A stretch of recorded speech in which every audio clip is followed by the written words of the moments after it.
sommes à la filature de Niaux, dernière filature de laine des Pyrénées, à être en activité.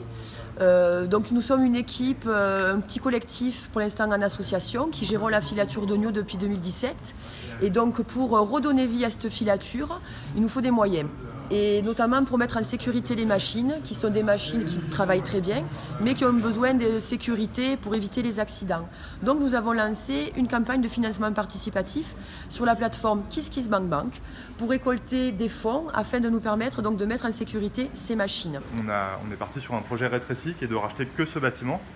Dans un premier temps de garder le lavage là-bas et puis à terme de le déménager dans la partie atelier au fond. Et vraiment de centraliser toute la production et toute l'activité sur ce bâtiment. Nous, ce qu'on rachète, c'est ce bâtiment, un petit peu de terrain autour, enfin 2400 mètres carrés de terrain, le canal pour garder le droit d'eau et pouvoir continuer à laver la laine.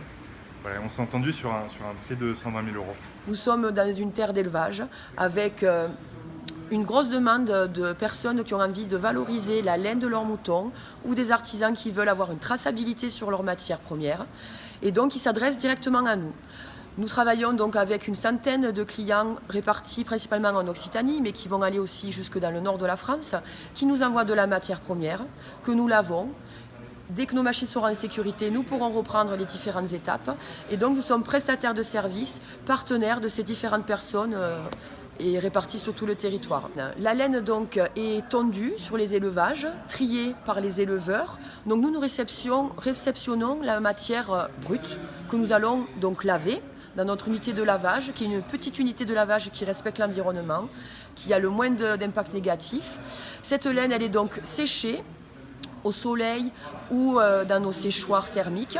Et ensuite, nous allons l'amener à la filature, où elle va suivre son process en passant d'abord par le battoir et le lout, qui vont ouvrir la matière pour la rendre plus propre et plus homogène. Ensuite, elle va passer dans l'assortiment de cardes. Ce sont des grosses machines avec des petits crampillons qui vont étirer la laine, la paralléliser et la nettoyer.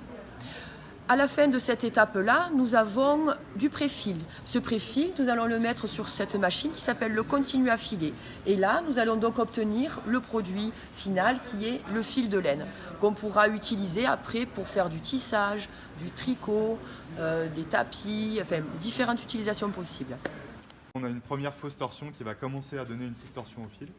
Et ensuite, c'est surtout l'action de la bobine en tournant qui du coup va donner sa torsion au fil. Et en même temps enrouler le fil autour d'elle-même. C'est une petite entreprise à taille humaine où nous pouvons laver entre 10 et 12 tonnes de laine par an.